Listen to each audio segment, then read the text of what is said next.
Hello?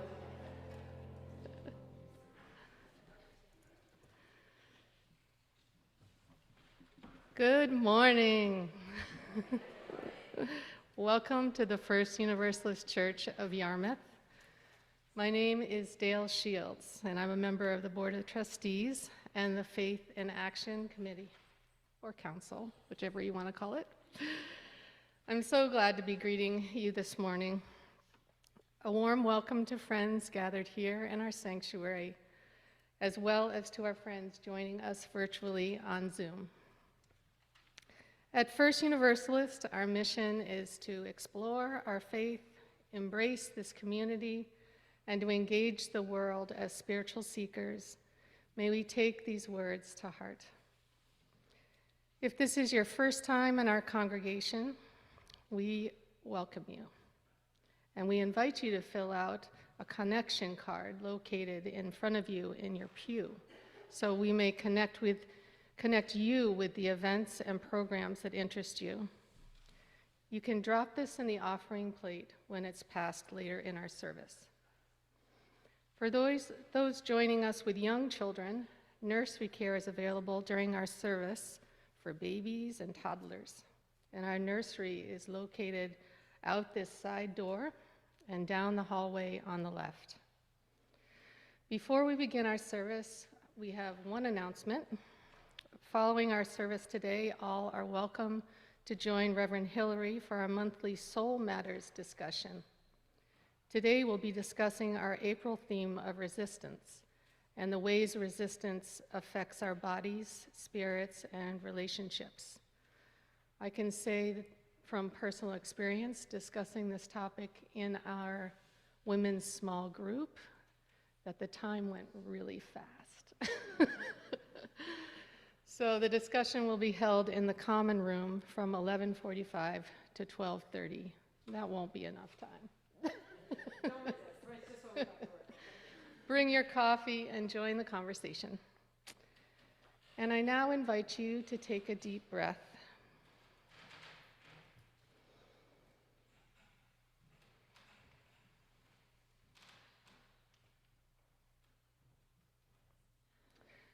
As we settle into this time together. Our music director, Sam Chandler, will lead us into worship.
Thanks, Sam. Thanks, Dale. Good morning, everyone. How are you? It's good to see you. Happy spring for real, huh? It smells good out there this morning. I'm Reverend Hillary. I serve as the minister here at First U Yarmouth, our beautiful church that rests upon Wabanaki land on the banks of the Royal River, known by the people who once thrived here as the West Custigo. And it is with love, my friends, that I say, whoever you are, wherever you're from, whomever you love, whatever it is you have done or have not done, whether you arrive this morning well rested or in great need of rest, you are welcome here, and we're so glad you've joined us in peace and friendship today. Friends, this morning, the third Sunday of our month of resistance, we offer a service dedicated to rest. It is okay if you fall asleep in church today. Today, we'll discuss both our resistance to rest and rest as an act of resistance. We are happy and grateful to welcome members of the Even Light Hospice Choir who will be singing to us in our sanctuary today. Welcome. Thank you so much for sharing songs of peace in the hour ahead. I have a good feeling about this service because I saw what you all planned to sing during the offertory was the exact reading I chose as our words of invocation today. So we are aligned. Great minds, my friend, great peace-loving minds. And so with that, our invocation this morning is a poem by the environmentalist poet, Sabbath-loving mad farmer, Wendell Berry. And I wouldn't be surprised if some folks in here know this one by heart. It is called The Peace of the Wild Things. When despair for the world grows in me, and I wake in the night at the least sound, in fear of what my life and my children's lives may be, I go and lie down where the wood drake rests in his beauty on the water, and the great heron feeds. I come into the peace of wild things, who do not tax their lives with forethought of grief. I come into the presence of still water, and I feel above me the day-blind stars waiting for their light. And for a time, I rest in the grace of the world, and I am free. Good morning, my peaceful and wild friends. As we settle into this sacred space and time together, let's take a moment now to turn and greet one another, wish one another peace.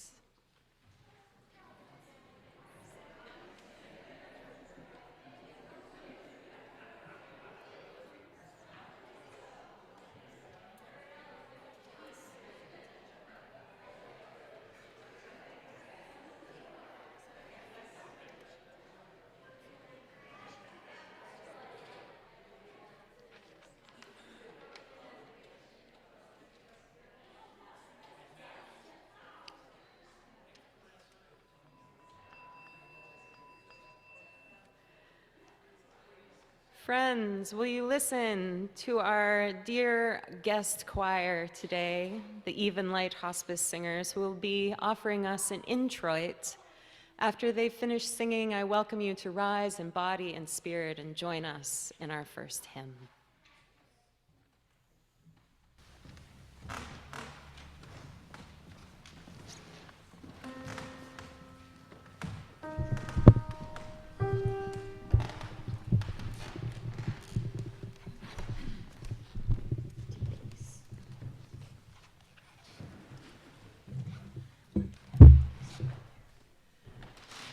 Deep peace of the running waves.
Thank you. Friends, will you rise in body and spirit and join me in our opening hymn, number 1024, Do What the Spirit Says.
Dance, 1, 2, you've got to dance when the spirit says.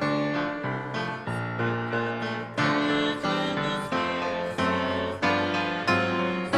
When the spirit says dance, you've got to dance.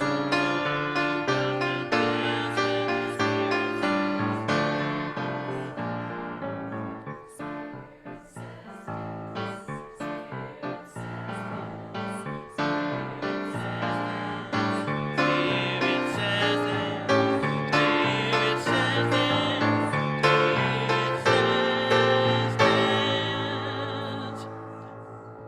Spirit says dance.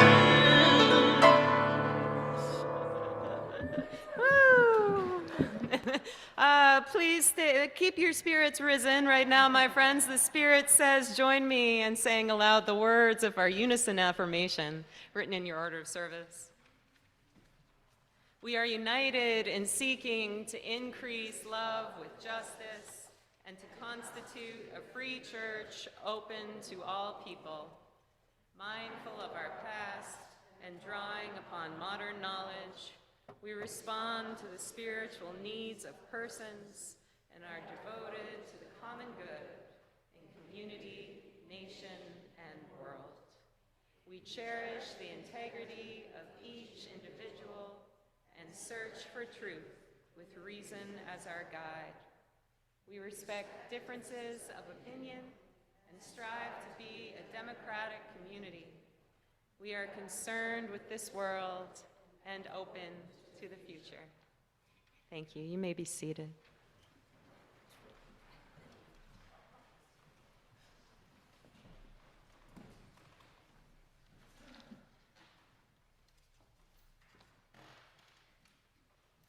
Morning. Any kids want to come up and help me? Oh, help me light the chalice? Any monsters want to come help me light the chalice?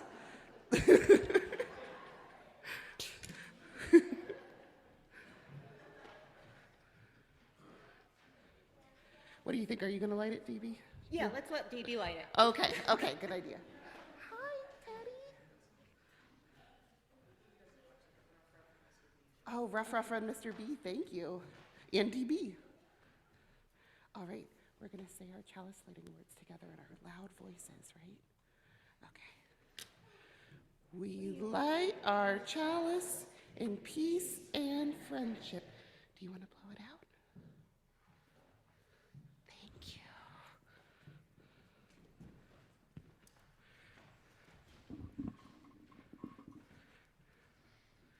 Oh, good morning, Gwen. Good morning, Hillary. Good morning, DB. Good morning. Oh, you know what? I've been thinking about what beautiful spring weather we've been having, and it just makes me want to get outside and do all of the things. Yeah, me too. But first, we nap. Oh, DB, I don't need to nap. I feel like we only have so many months of spring and warm weather here, and I got to make the most of it. So I should start making a list of everything I should do this spring and this summer and this fall. Yeah. But first, we nap. I've got some allergies this morning. Okay, no. I'm too busy to nap, DB. I have things I want to do and things I need to do, and I have places to go. But first, we nap. And you know what? There's not even just the spring weather to consider, but all the important work I should be doing, all the people I should be helping, all the neighbors I should be helping. Oh, and what about monetizing my hobbies? Maybe I should get on that too.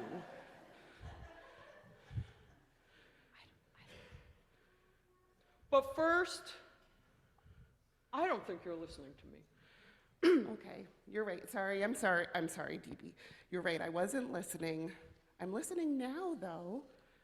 Can you elaborate, DB, by what you mean by this, but first, we nap? It's pretty simple, Hillary. And truly, forgive me for my deeper voice today. I do have some allergies and I am a little sleepy. Yeah. You see, it's important that we rest.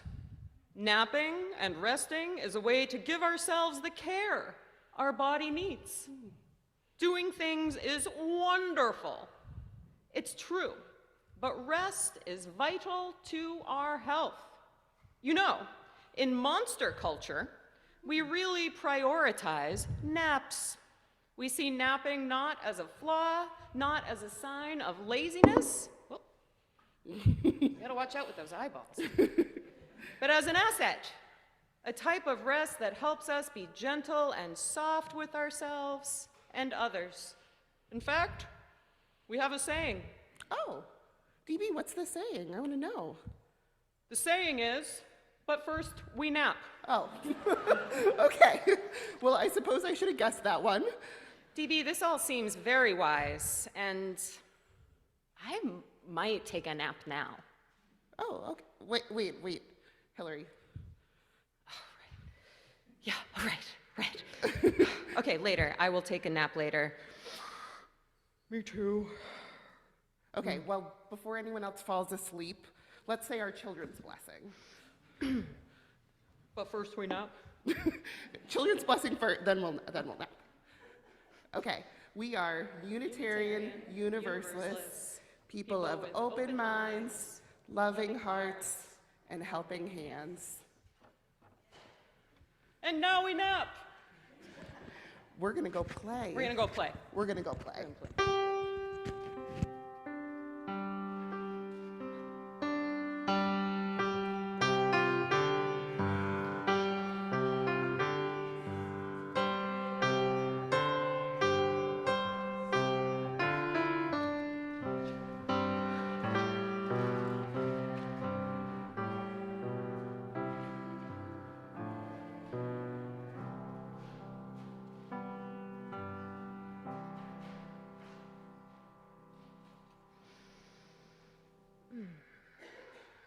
Puppetry was not a class they offered in divinity school. It was tricky. Friends, we now come to the time in our service that we set aside for quiet prayer and meditation. This can be a time to reflect on the events of the past week, look forward to what might come in the days ahead, offer a prayer of loving kindness to someone in need of loving kindness, and simply be here now, resting in the fullness of this moment. Following our time of quiet, I'll ring a chime, and all will be welcome to come forward and light a candle for a joy, sorrow, or concern you have today. But first, won't you join me in taking a deep, refreshing breath in, a calming breath out, and enter into a sacred time of silence. For all that's been said, for all we hold inside, for all we simply do not have the words to explain. We hear you, we hold you, and we pray for your immediate comfort, your continued joy, a path forward, and the seeds of peace right now. Let it be so.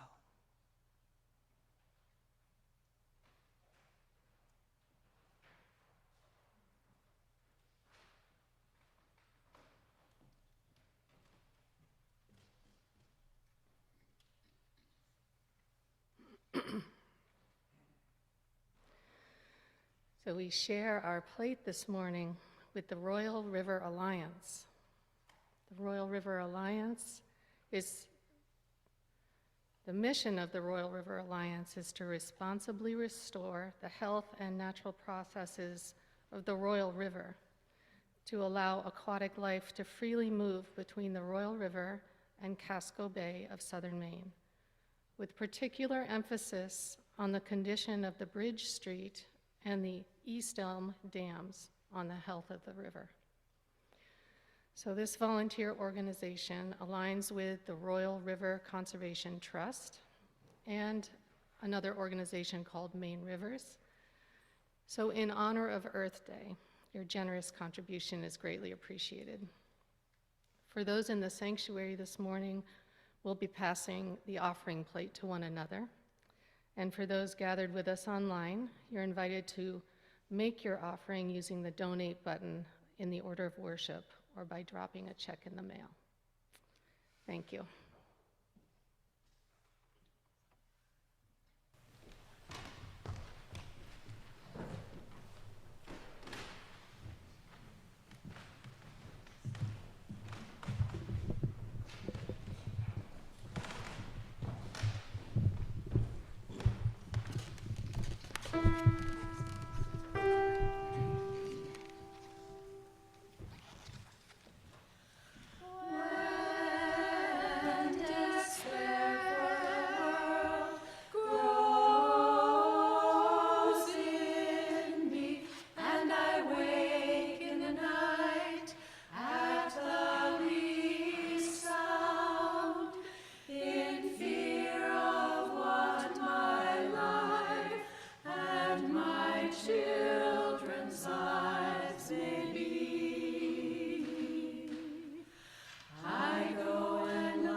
Thank you. Oh, friends, will you rise and join me in singing our song of thanksgiving? The lyrics are in your order of service.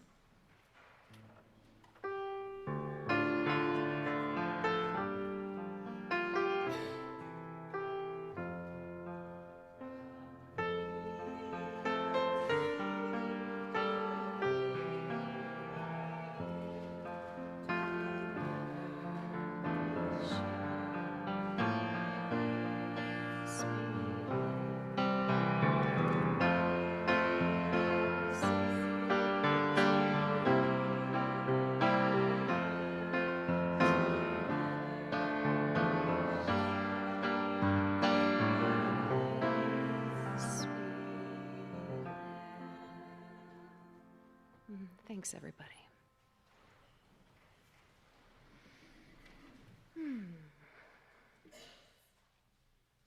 You guys sing beautifully. Settles my soul. Our reading this morning is by the theologian and community organizer Tricia Hersey, who founded something called the NAP Ministry.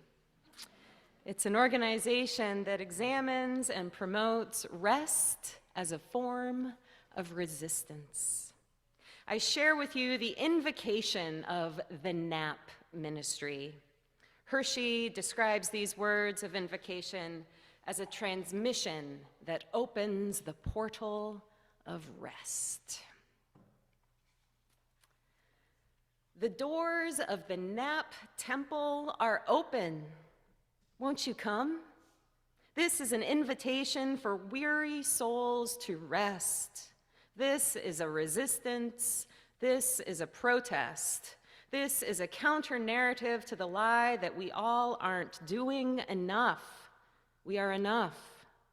This is a counter-narrative to the lie that our worth is tied to the grind of capitalism and the lie of white supremacy. You are enough simply by being alive. Thank you for living. Thank you for resisting, for creating, for dreaming. Thank you for resting. We believe that our healing can visit us while we are napping, while we are resting, we are sleeping, while we are slowing down. We believe that naps provide a dream and visioning space to invent, create, heal, and imagine. This is what resistance looks like. Won't you come? This is a resistance. This is a protest. Again, if you want to just doze off during the sermon, you're welcome to. It's not boring. I think it's an okay one, but if you just need to close your eyes, resist. Do what you need. Protest. Friends, who taught you to rest? Perhaps a parent or a grandparent, perhaps a tantrum-throwing toddler in need of a nap, perhaps a good friend who knows their limits and knows their needs. Perhaps it's an animal you share your home with, a cat or greyhound who needs at least 18 hours of sleep a day. Perhaps it's your garden beds that teach you the importance of rest. Perhaps it's the natural cycles of awakening and hibernation that we experience so distinctly up here in Maine as the seasons turn. When I ask myself this question, it is these latter answers that resonate more deeply with me. As far as humans go, God love us, but no one readily comes to my mind in regards to those who teach me to rest. Sure, I think of my parents, my father, who worked in boarding schools most of his adult life, environments that expect at least 12, if not 16 hours of work a day, often 7 days a week. It's all worth it for the vacation, they say, and I distinctly recall June after June when the school year ended and my father saying to me, "Hillary, you know what I'm going to do this summer? Nothing. I'm going to do nothing every single day, and I can't wait." And that was pretty much true. My father's main activity every summer was sitting outside, staring at clouds, and then painting cloudscapes on canvases and the walls of our faculty housing. I also think of my mother, who for 40-something years worked in secretarial positions at schools and law firms, insurance companies, LL Bean, jobs that required her to get up at 5 o'clock in the morning and out the door by 6:15. I recall my mother sleeping way past 9 a.m. on weekends and often taking 2 or 3 hour naps in the afternoons. I don't know what happened. She would often say when I woke her to ask her if she wanted dinner, I just lay down and conked out. I'm sure many of you have similar stories about your parents, and possibly you can personally relate to these stories from experiences of work and rest in your own life. And sure, these are stories about rest. These are lessons about rest. But the rest described here is not the rest encouraged by Tricia Hersey and her nap ministry. The rest described in these vignettes is compensatory. Rest as a consequence of exhaustion. Rest taken in order to recover so you can get back to work. It's not rest taken for the sake of rest. It's not rest taken because it feels good to rest and provides a space to restore somatic balance, to daydream, to free up the mind and hands, shoulders, jaws, eyes.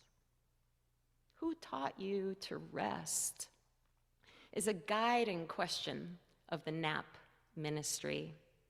In Rest is a Resistance, a manifesto, Tricia Hersey describes her maternal grandmother, Aura, as the muse for this restorative movement. Aura was a refugee of the Jim Crow South. Along with millions of other African Americans living in southern states, she fled her home in Mississippi and headed north in the 1950s, an event in American history known as the Great Migration.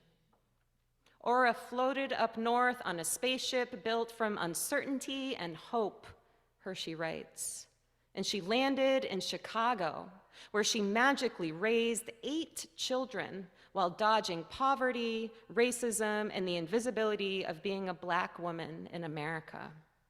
Her commitment to resting her eyes every day for 30 minutes was radical. Her ability to demand space to just be was a form of resistance. Whenever I would inquire if she was sleeping, her response to me was always the same. Every shut eye ain't sleep.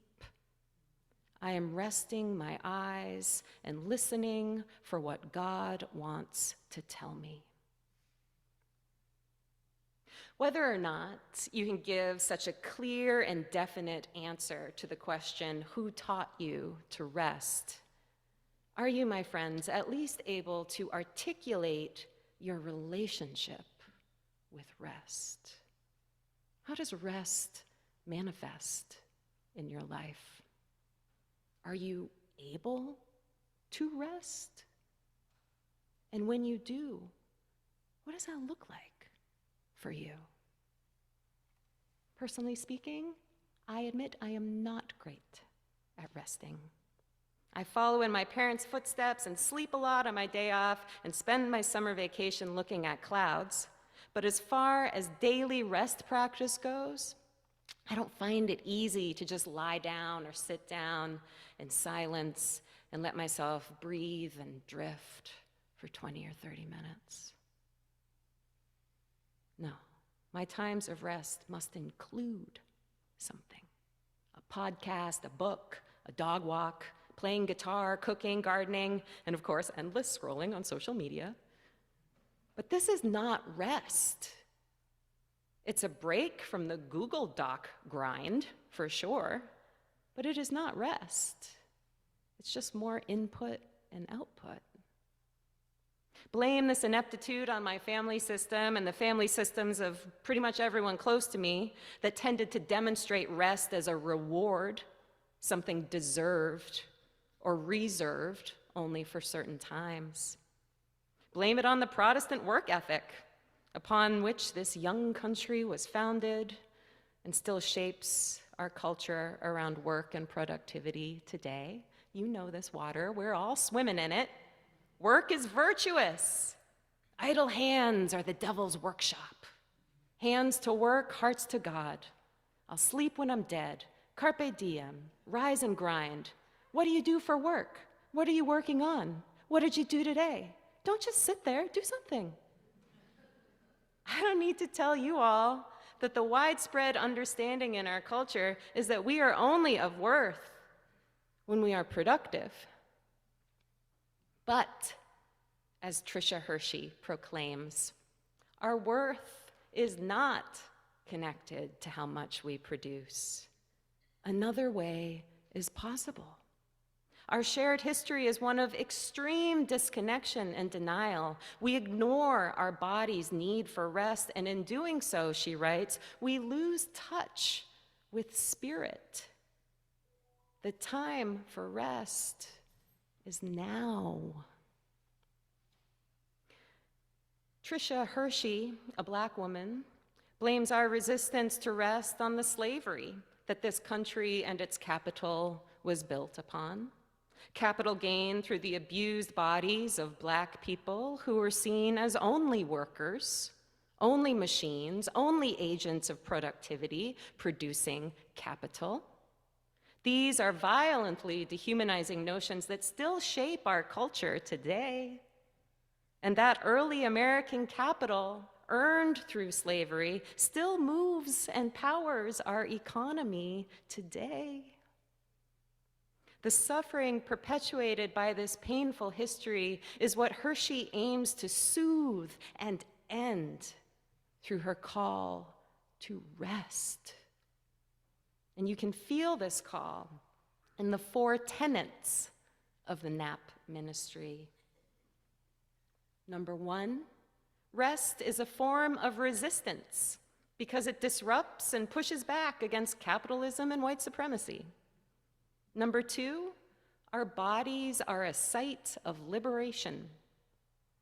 Number 3, naps provide a portal to imagine, invent, and heal. And number 4, our dream space has been stolen and we want it back. We will reclaim it through rest. When was the last time you encouraged and celebrated those around you for resting, my friends? Not taking a special vacation, not taking a self-care day, just incorporating rest in their days, whether or not they did enough. In your mind, are some people allowed to rest while others are not? In your experience, are you in charge of the rest other people are allowed to take? What's that about? If so, I am. As a minister of this church, I am. What's that about? We can think of rest as resistance and our resistance to rest as a response to the capitalist system in which we are all required to participate. And our relationship to rest is also related to the roles, responsibilities, and moral duties we voluntarily take on in our lives. Roshi Joan Halifax, a prominent American Zen priest whose ministry has been centered on hospice, palliative, and grief care, often cautions her students about the dangerous and deadening exhaustion that arises from what she calls pathological altruism and empathic distress.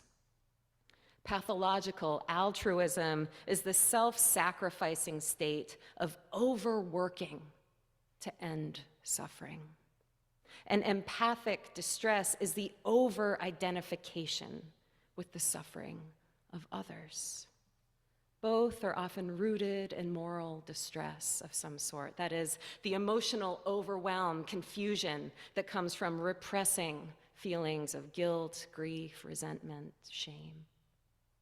Dwelling in these states of essentially caring too much, of compulsive, controlling, self-sacrificing care can lead to what Halifax calls vital exhaustion, a constellation of physical and emotional symptoms and feelings of helplessness, hopelessness, and cynicism. According to Roshi, the antidote, and if you catch it early enough, the preventative measure to avoid this compassion fatigue is, surprise, rest. On a good day, Joan Halifax writes, I rest a lot. I don't mean that I take naps every day, she explains. I'm also not talking about the kind of rest that a good vacation provides, nor rest that is escapist. Rather, it is the kind of rest found in the experience of being relatively at ease in the midst of things, even quite difficult situations. Ease that is about having a lack of resistance to what is before me and being present and steady to it. She continues, this mix of no resistance and steadiness is something we can cultivate. I've learned that giving full attention to an object like my breath engenders steadiness and ease, as well as power and rest. When we strengthen these qualities, we can usually meet life with wholeheartedness, she says, doing what we do with a good spirit, giving life to life. Meeting life with wholeheartedness, doing what we do with a good spirit, giving life to life. That is the result of rest. Granted, Joan Halifax is a highly advanced Zen monastic, so she can really spend some solid time giving her full attention to her breath. But still, we all breathe. We're all breathing right now. Praise God for that. When was the last time, my friends, you gave your full attention to your breath? Or even simply noticed you were breathing? Much of our resistance to rest, I think, is rooted in a resistance to our bodies and their inherently limited capacities or their inherently profound wisdom, depending how you feel about your body's hunger, sleepiness, restlessness, desires, revulsions, limits, needs, and ultimate impermanence. But friends, why do we disconnect from our bodies? It's all we truly have.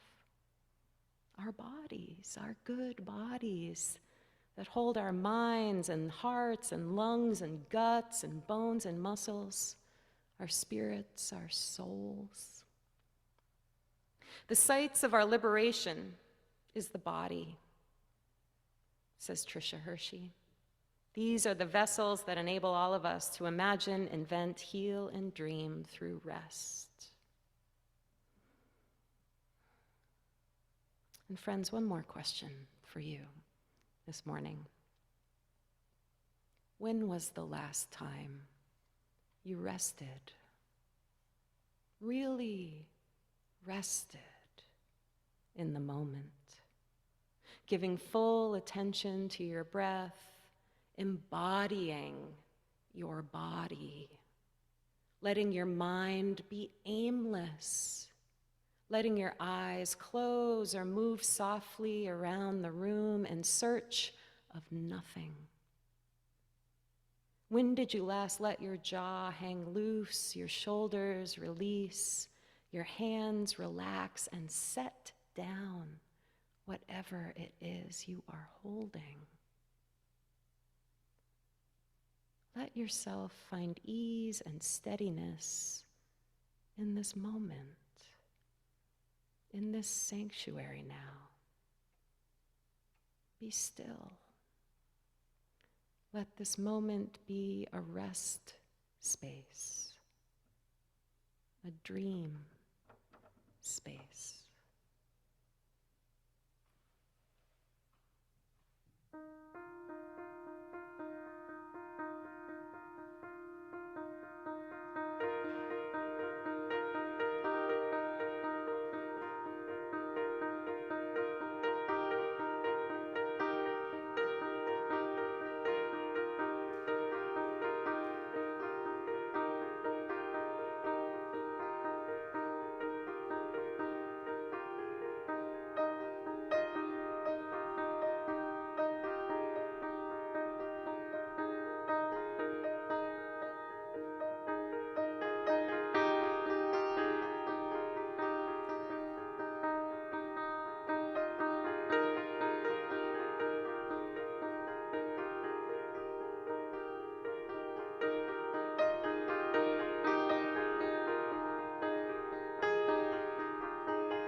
The time for rest is now, good friends. Spread this good news among everyone you love and everyone you can't stand and everyone in between. Rest is resistance, embodiment is a protest. What could this world look like if we all were well rested? Come into the peace of the wild things and be free. I close with a teaching, a firm blessing that Roshi Joan Halifax offers her students, many of whom are hospice caregivers, palliative nurses, and grief counselors, and many of whom do all sorts of other things. She tells them, and she tells us, take yourself to the powerful edge of meaningful work and give it your best. Use your days well to truly benefit others and to bring joy to yourself. Be nothing less than wholehearted, and let the beauty you love be what you do. Blessed be, and let it be so. But first, we nap. Amen. Our closing hymn, if you'd like to rise in body or spirit or stay resting in your seat, is number 123, Spirit of Life.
Will you join me in a closing time of prayer, my friends? Thank you all so much for joining our service today. Perhaps I'll see you in the common room for a discussion on resistance in a few minutes. But first, another breath and brief moment of rest. May all beings be free of suffering and the causes of suffering. May we all experience profound joy and the causes of profound joy. And may we all be free, free to love ourselves as we are, free to live into our bodies, and free to rest whenever it is we want and need. And will you join me in the words of our unison benediction? For those who come here seeking God, may God go with you. For those who come embracing life, may life return your affection. For those who come to seek a path, may a way be found and the courage to take it step by step. Thank you, Even Light Singers, for your beautiful music today, and you'll close out our service, right?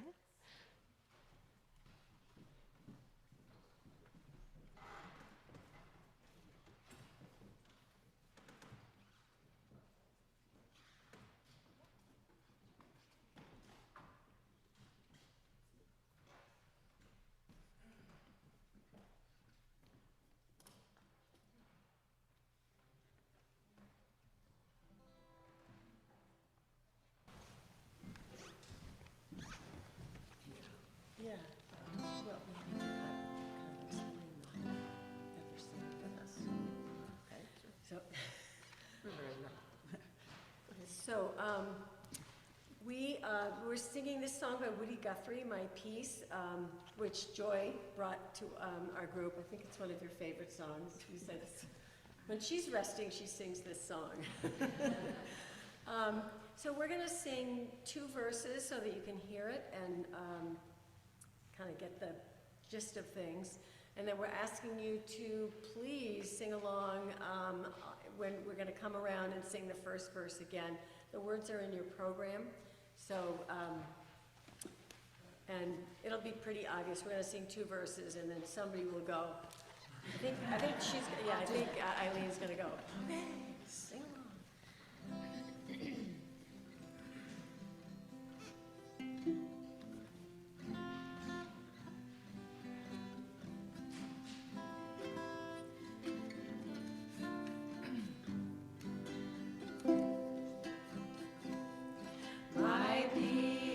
My peace is all I've got that I can give to you.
Have a great day, everyone.